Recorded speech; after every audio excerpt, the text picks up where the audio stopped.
Good afternoon, everybody. Welcome to another episode of Chop Talk. I'm your buddy Choppadong, and this episode brought to you by the one, the only DFSArmy.com, your one-stop shop for everything DFS. As usual, I will tell you to follow the comments section. The link, the description, the coupon code CHOP, CHOP, will all be in there for you. As usual, I want you to become a VIP because I want you to get deeper knowledge than what I can share with you out here. And all of the coaching, if you follow me on Twitter, you'll find all of the coaching snippets, the research screenshots, the winning screenshots that the DFS Army produces on a daily basis are yours to be had if you're willing to invest in your own game. So jump in, become a VIP, use coupon code CHOP, get a little bit of a discount. Let's get ready for the NFL season, together and get your game on the right track. Now, today's a baseball day. I don't like Sundays. I'm only doing this because it's been a few days, and I try to keep content coming every couple of days for you guys. Sundays kind of suck. They're day games after night games usually. They're travel and getaway days. They're wrapping up a series. If a team has won 2 games out of 3 and is headed for a sweep, a lot of times they throw out relative garbage lineups, and you just don't get a lot of the players that have a lot of track record, have a lot of at bats, have a lot of sample size, things like that. You also end up with a lot of sometimes late scratches, spots. It's a silly thing. You cram all of your research for the day into half a day because they go off at noon, and it's not conducive. You know what? Sundays are family days, Sundays are golf days, Sundays are yard work days, whatever. Everybody should take a day off during the week of playing a daily sport like baseball and just unwind. Let your brain, I know some guys that work Monday through Friday only get to play on the weekends. That's fine. We have content at DFS Army for you. But as a general rule, if you play during the week, this is a perfect day to take the day off and just forget about it. But be that as it may, I'm a degenerate too. I'm going to dive in and we're going to tear up this 3-game late slate.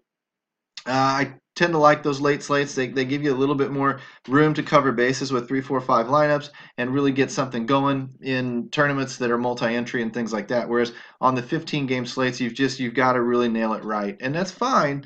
But on the 3-game slates, it feels like you have a little bit more margin for error. It's definitely where beginners should be. It's where I've found even a larger edge than I thought possible at the beginning of the year. So I kind of like those smaller slates. What we're going to do, besides follow me out on Twitter, what we're going to do is dive in like usual, blow through this, and then I'll end with a little bit of a tip. I'll show you how to break up a contest, how to break up a tournament, and see if it makes more sense to enter this one or that one or where you should be putting your money. I'll give you a couple of things to think about. Where you're going to go is wherever you're going to go. It's an individual thing. It's personal preference. I get it. But this is the way I think. And hopefully by following me, first of all, thank you. Second of all, you're going to learn to think a little bit more like I do because it's a pretty conservative approach, a pretty conservative style that generally leads to more frequent winning rather than great big losing streaks and a few great big wins and then a great big losing streak. And I'm kind of one of those guys that likes to win a little bit every day or as frequently as I possibly can and grind up my bankroll that way. If you think more like that, then I'm the guy that you want to follow. If not, we've got guys inside the Army that coach tournament style and all sorts of things. So anyway, what we're going to do when we dive into today's 3-game slate, so the first thing we're going to look for is big Vegas odds favorites in the pitching section, and we don't see any. Going to be a crapshoot in those 3 games, according to Vegas. We're going to come back over here to DFSA grade and see nothing rated above a 70, but nothing really below a 40, 45. So again, a bunch of mediocrity. That tells me there's really no edge to be had in your pitcher unless we go to price or strikeout potential. And in the price, not really much of an edge. Nobody's super cheap, nobody's super expensive. They're all kind of mediocre. And when I go to the K scores and look at the K percentage for the pitcher versus the K percentage of the team he's facing, and I see what a 44, 41. I'm adding these 2 columns together, 45, 42, 44, 47. So Lucchesi at the very bottom has the highest K score of all of them. It's not exactly like we're going to take him. Now, he's in play. They're all in play today. This is the funny thing. If I had to pick a pitcher, I don't really know where I'd go. I'd probably look at where I'm going to try and attack with bats, which is, again, because it's mediocre, all the bats are in play. So what I probably will do is pick a pitcher that doesn't match up with my bats if I can find some bats to decide on. So I'll go to the trends tab because I'm a big believer in hot streaks, and this L7 WOBA column is where you want to go. L14 is great. L7 is a little bit shorter sample size, a little streakier, a little better bats. And the first thing I'm going to do is look for what does our DFSA grade pick out. Okay, nobody above an 80, so nobody's in a monster spot. A whole bunch of 70s and some upper 60s, which is nice. But Arizona, LA, Seattle, Arizona, Seattle, Milwaukee, Milwaukee, Seattle, Milwaukee, Seattle. Okay, don't see any San Diego. I see a couple of LAs, but I see more Milwaukee and Seattle in here, telling me they're the little bit higher grade. So I'm naturally going to be thinking, okay, I'm going to be looking for Milwaukee and Seattle bats, most likely because they're in the better matchup spots. Now what I'm going to do is I'm going to cut this number down and go to say greater than about 350. Sometimes I bounce that number around. It doesn't really matter. I've only got 3 games to pick from, and probably I want to target a couple of specific offenses and take my chances with that. So that's what's going to lead me towards finding a little bit lower WOBA so that these guys are playable. If they're not on this list, they're really not really all that playable anyway. But I can't get everybody over a 400. I'm going to end up with 6 different guys on 6 different teams, and that's going to lead to more of a cash game build, which is fine if you play that way. And you want to limit your exposure in cash games to 50-50s, head-to-heads, maybe some 3-mans or triple ups at about the highest, maybe a 10-man league, something like that. You're going to need upside to beat 10 players because out of those 10 players, 3 or 4 of them at least are going to stack lineups, and they're going to stack the chalkier lineups like the Milwaukees, like the Seattles today, and they're going to hit. And when they hit, you can't catch them with a bunch of one-offs. You just can't. So if you want to win anything with any kind of upside in it, you're going to have to stack a little bit and take a little bit of risk. Long gone are the days where everything you read on the internet says don't stack and cash. Bullshit. Not in baseball. You need to stack a little bit, because you need to get over that 50% mark. And to do that, everybody is not stacking, or everybody is stacking, but everybody that's not stacking is lowering their ceiling. And they're raising their floor, but that's great. But when the floor gets you just short of the 50-50 line, a high floor doesn't do you any good. You need some ceiling too. You need to get past that 50-50 line. You need to get into that top half comfortably, not just barely riding the line. If your ceiling is the 45% mark, you're going to finish 55th or 60th a lot, and you're not going to hit any money. You need to take that chance to get into that top 40, top 30, once in a while. And to do that, you're going to have to stack a little bit and take advantage of that correlation. Everybody else is doing it in this game, which means obviously the contrarian way would be go the other way. But the way to play baseball, the smart way to play baseball, is to use that correlation, especially on these smaller slates, and put that to your advantage. To when you hit the offense too, and that offense scores 8 runs, you've got 4 guys in it, and not just 1 or 2. You need to have most of your team in those lineups. Yes, it's boom or bust, and when that lineup only scores 1 run, you're screwed. But that's why you make multiple lineups, and you take one lineup that's based on Arizona, one lineup that's based on the Angels, one lineup that's based on Milwaukee, one lineup that's based on Seattle, something like that, and something's going to hit. And you put those not just in those 50-50s and triple ups, but you put those in higher upside contests. And what you're looking for is to hit those, because those will pay back the money that's going to pay off all of the ones that missed. If you keep your overall per lineup budget fairly cheap, $2, $5, something like that, then you can run 4 lineups for $5 each for $20. You hit one 100-man competition really hard and win it for $25, you're automatically up $5. If the other ones do okay and get you in the money, you get $4 or $5 there, $4 or $5 on another one. Next thing you know, you got $30, $35. And that's what you've done, is you've cast a wider net. You've spread out a little bit, and you get, just like cash games, you're spreading out to give yourself more of a chance to hit something well, but you're doing it with stacked lineups that are going to get you well up the leaderboard. If you need more advice on that, then you need the coaching that's inside DFSArmy.com. You need to become a VIP. So we'll just filter through these teams. Once we filter down this number here, we'll just filter through these teams and see how many of these hot guys show up. 1, 2, 3, 4, 5, 6, 7-ish. Over the 350. If we bump this up a little bit to say 375, there's really only one guy in Goldschmidt that's under it right now. The rest of the guys are all running pretty good. So Arizona's obviously in play. There's 4 or 5 bats to choose from. These names here. I can fade Goldschmidt. He's got the highest DFSA grade as well, and he's not all that expensive. A lot of people are going to flock to him, so he's not a bad fade, just ownership-wise on this slate. Mike Trout would be another one, probably. But when he's hitting at a 600 WOBA, he's one you're going to want to consider taking. Okay? He's running pretty hot right now, and a lot of people are going to use him. You might want to jump on the train, hide within the herd a little bit on him. It's the exact opposite of what you would do with Goldschmidt. hide within the herd on him so that when he does have a decent game, you're right there with him. You use him more as a block in this scenario. This is a fade for leverage because a lot of people will probably be using Goldschmidt. This is more of a block in that if Trout has a big game because he's showing potential, he's had a couple recently, then you need to get those points yourself. Okay. Now the rest of the lineup is all pretty good too, though. Pair him with some, use him as a one-off, get creative, get unique. Excuse me. Whatever you need to do to separate yourself a little bit from the herd, especially if you're hiding within it with Trout. These are more game theory types of concepts that we talk about inside the Army all the time.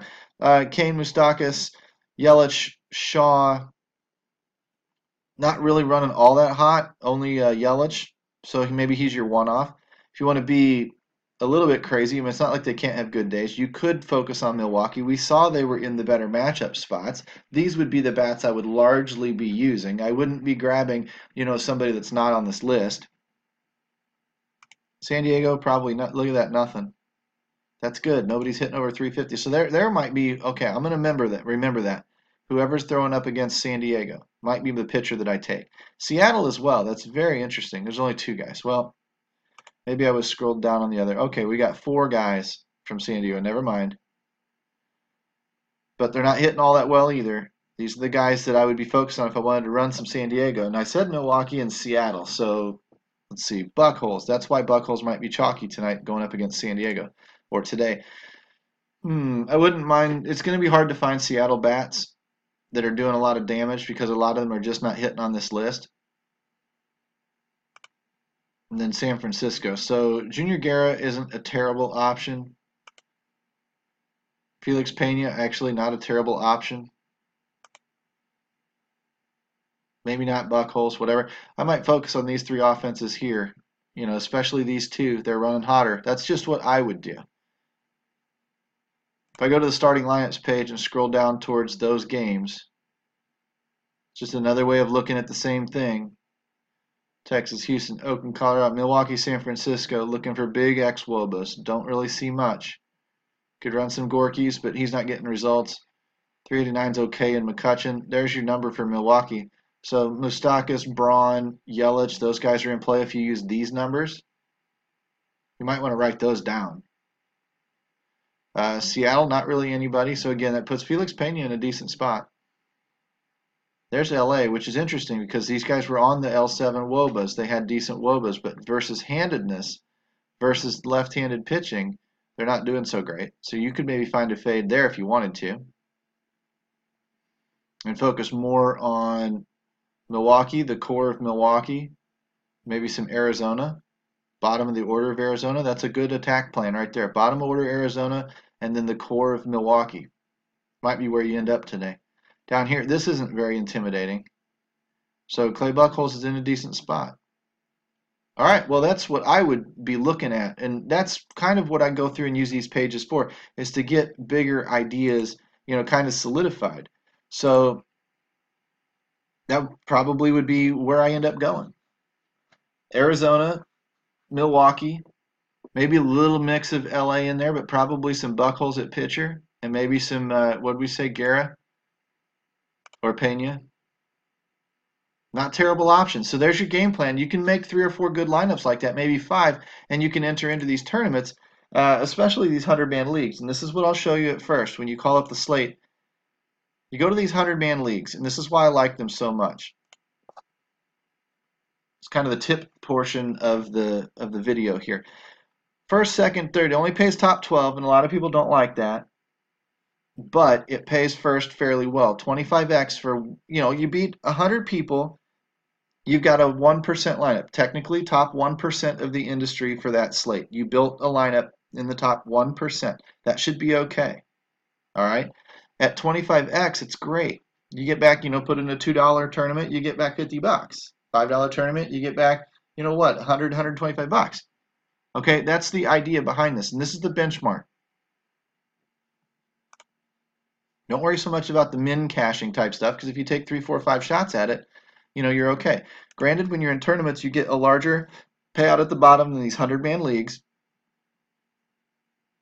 If I came in here to, looks like a couple of them filled. Need to go into that tournament section. There we go. It's these little small sack flies. You only get 25 to beat 300 people. Where are we? 297 people. You only get 25. Would you rather get 25 for beating 100 people or 25 for beating 300 people? Which one's easier? Beating 100 people, right? Do you really care about the $2 or the 250 down here for placing in the top, 15% or top 20%? No, you really shouldn't. You should be more focused on winning this thing because 300 people, you can beat that. That's top third of 1% lineup. You can do that. Okay, you may not produce the miracle lineup that is 1 in 20,000 people, whatever percentage that is, but you can produce a 1 in 300 lineup pretty simply and with a little bit of frequency.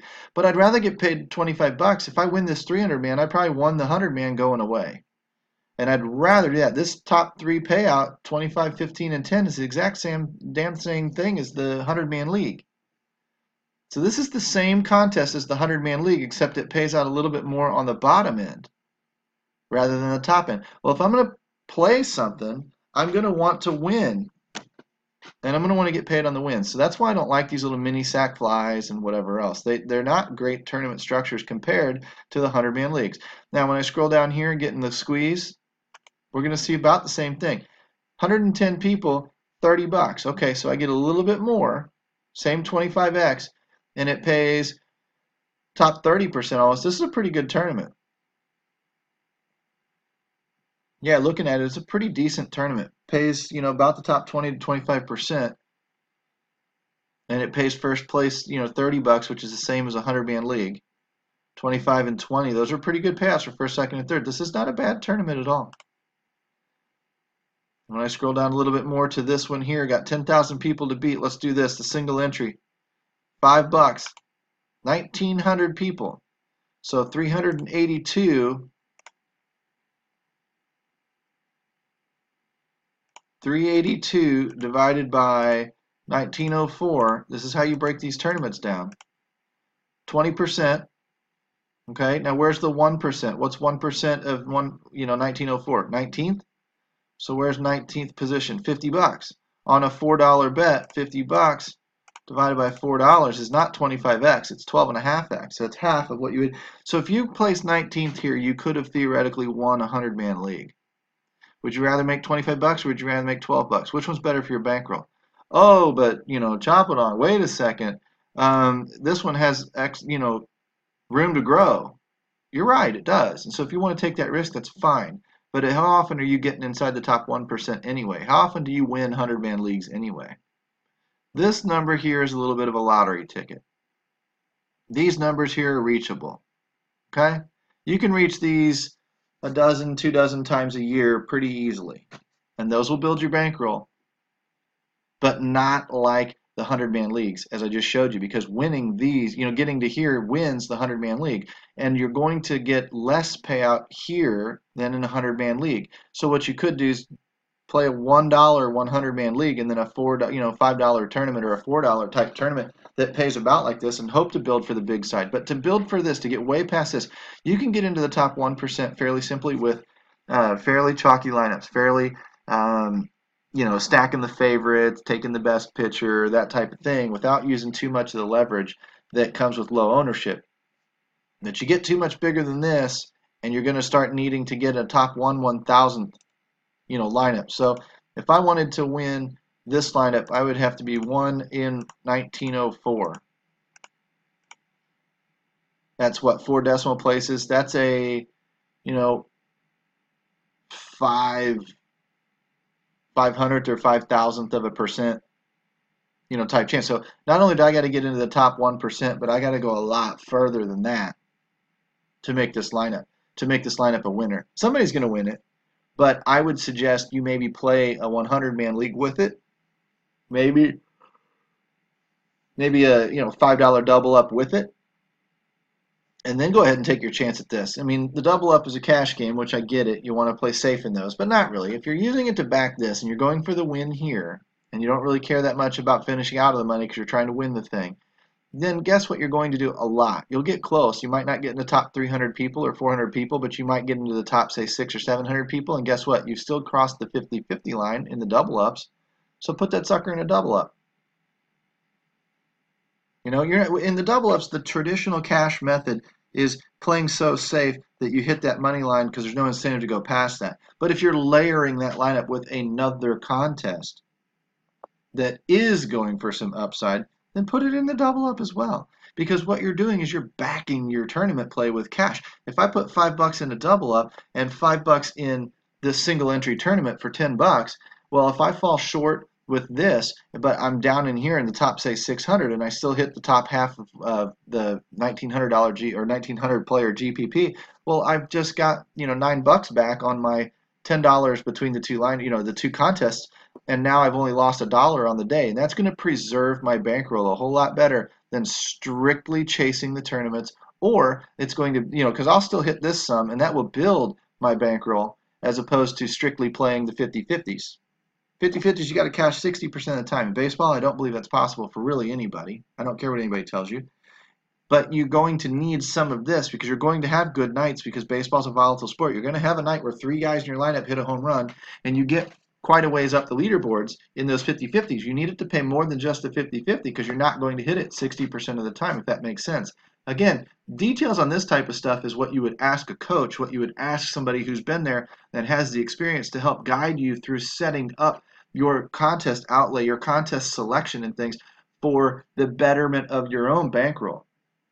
That's what you're paying for when you come inside the Army. I'm showing you screenshots on Twitter of $20,000 wins and guys that win these tournaments. But I'm going to tell you they've also set themselves up for success by preserving their bankroll when they miss.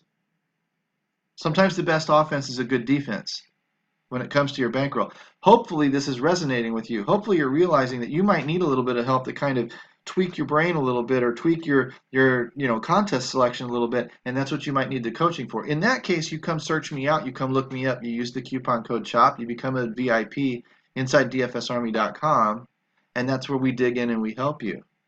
That's where we make you a better player. And that's going to let you stick around longer and longer and longer and longer without redepositing so that you do hit that big tournament and you do make that $20,000 for yourself. Is it a guarantee it's going to be you? No. But it could be you. It's going to be somebody. We're showing you that our coaching, our tools, our content is guiding people to these big scores. This is real. Why not make it yourself? Stop doing this on your own. Go grab a coach, go grab the content, go grab the tools, use the same things that are producing the winners, and then maybe one day you'll be the winner too. All right? This is Chopadonks, Chop Talk. DFSArmy.com is your sponsor. What we want you to do is we want you to become a VIP and get ready for the NFL season as our content starts dropping. Use that coupon code CHOP, C-H-O-P, for that discount, and we'll see you on the inside. Take care, guys.